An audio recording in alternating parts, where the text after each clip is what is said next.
얼마 전 한 프랜차이즈 카페에서 커피를 포장해 왔는데 얼마 후 모르는 사람으로부터 코로나 명부를 보고 연락했다며 만나달라는 전화를 받았습니다.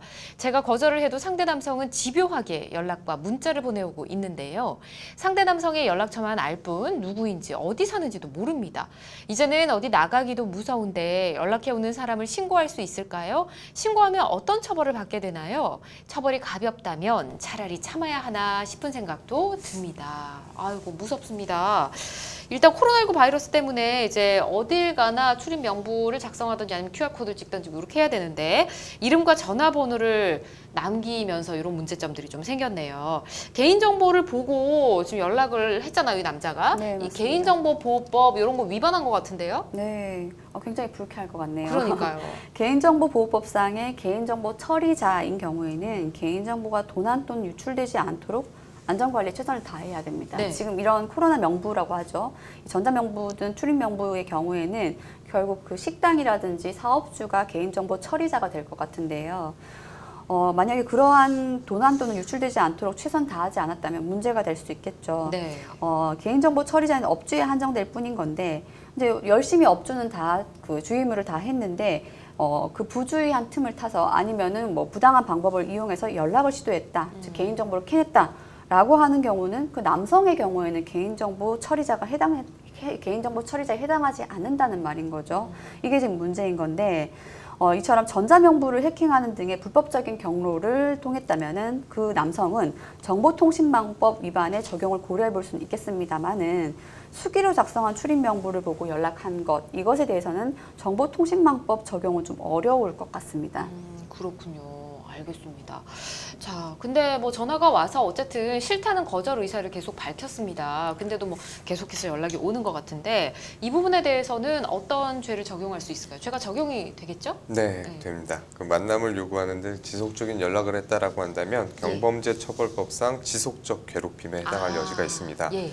경범죄처벌법은 상대방의 의사에 반해 면회 또는 교제를 요구하거나 불안감을 준 사람은 10만 원 이하의 벌금, 구류 또는 과료의 형에 처하도록 규정을 하고 있는데요. 네. 통상 법원은 3회 이상 만남을 요구하거나 2회 이상 불안감을 줬다면 혐의가 성립한다고 보고 있습니다. 그러나 이제 말 그대로 경범죄인 만큼 처벌이 무겁지 않다라는 점이 조금 안타까운 요소인 것 같습니다. 그렇군요. 처벌이 안타깝습니다. 굉장히 낮은데 상담자분이 걱정하는 부분도 이와 좀 연관이 있을 것 같아요. 괜히 신고했다가 약한 처벌을 받는데 보복을 당할 수도 있는 것 같고, 그리고 뭐 집에 혹시나 이렇게 뭐 연락처가 적어놓은 그 장소가 뭐 내가 다닌 동선이 겹친다면 또 나를 발견하고 쫓아올 수도 있지 않겠습니까? 그럼 이런 경우는 접근 금지도 하고 싶을 테고 이렇게 하실 것 같은데 어떻게 조치를 취할 방법은 없을까요? 접근금지 신청은 충분히 가능하죠. 그러니까 하지 말라고 했는데 여기 사안에 보면은 계속 시도해오고 연락과 문자를 보내오고 하는 상황인데 네. 낯선 사람이 정보를 가져간 것도 불쾌한데 그걸 이용해서 계속 연락해온다면은 충분히 접근금지 신청 가능하죠. 접근금지라고 하는 거는 물리적으로 뭐 몇 미터 이내 접근하는 것만 해당할 것 같지만 꼭 그렇지 않습니다. 신청할 때 신청 취지로는 뭐 야간이라든지 아니면 무슨 번호에서 무슨 번호로 문자 등의 정보통신을 이용한 접근도 하지 못하도록 하고 있으니까 그렇군요. 충분히 가능은 하실 것 같고요. 예. 다만 이것 역시나 법원의 가처분 결정을 이용해서 받아야 되는 거니까 아까 일부 상담자님께 말씀드렸던 것처럼 법원에 일단 신청하는 절차는 필요하실 것 같습니다. 그렇군요. 알겠습니다. 자, 출입 명부 관리는 이제 업주가 할 텐데 이걸 소홀히 했다고 봐도 될지 아니면 뭐 어쩔 수 없었다고 봐도 될지 어쨌든 이 업주에게 책임을 좀 물을 수는 없을까요? 예, 그 보건복지부의 수기 명부 비치 및 관리 세칙에 따르면 네. 업주는 명부 작성 시에 방문자가 타인의 개인정보를 볼 수 없게 해야 하며 잠금 장치에 보관을 하여야 합니다. 네. 아울러 4주가 지난 명부는 파쇄하거나 소각해야 하는데요. 네. 이를 위반할 경우 업주는 300만 원 이하의 벌금에 처해질 수 있습니다. 또 출입 명부를 안전한 곳에 보관하지 않아서 개인정보가 유출됐다면 네. 업주는 더 무거운 처벌을 받을 수 있겠는데요. 업주는 개인정보보호법 위반으로 2년 이하의 징역 또는 2천만 원 이하의 벌금에 처해질 수 있고요. 업주가 고의나 과실이 없다는 점을 입증하지 못한다면 유출 피해자가 유출로 인해서 입은 손해까지도 배상을 해줘야 합니다. 알겠습니다. 자, 출입 명부 좀 귀찮다는 이유로 안 쓰거나 아니면 허위로 연락처를 기재하는 사람도 있다고 합니다. 이거 좀 문제가 되겠죠?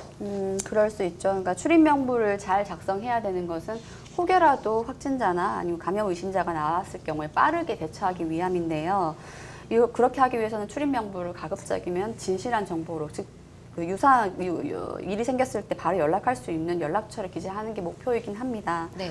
근데 그렇게 하지 않고 거짓 정보를 작성한 것에 대해서 어떻게 처벌을 할 것이냐라고 했을 때 사실 아직은 법적 근거가 없는 게 맞습니다. 이거에 대해서 정부는 지난 5월 달에 거짓 정보를 작성한 것에 대해서 명확한 법적 근거를 찾는 것이 쉽지도 않다. 네. 하지만 개인에 대해서도 정확한 출입 명부 작성에 대한 행정명령이 가능한지에 대해서 검토하는 상황이다라고 했는데요.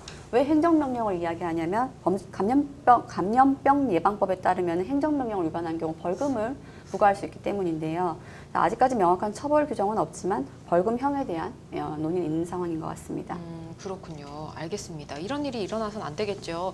제가 뭐 방송 바로 직전에 잠깐 뉴스를 보다 보니까 이제 이런 문제들이 좀 생겨서 앞으로는 이름 빼고 연락처와 거주지만 쓰면 된다. 이렇게 좀 내용이 바뀌는 것 같더라고요. 그런 기사를 본 게 있으니까 앞으로는 이런 문제가 더는 발생하지 않았으면 좋겠습니다.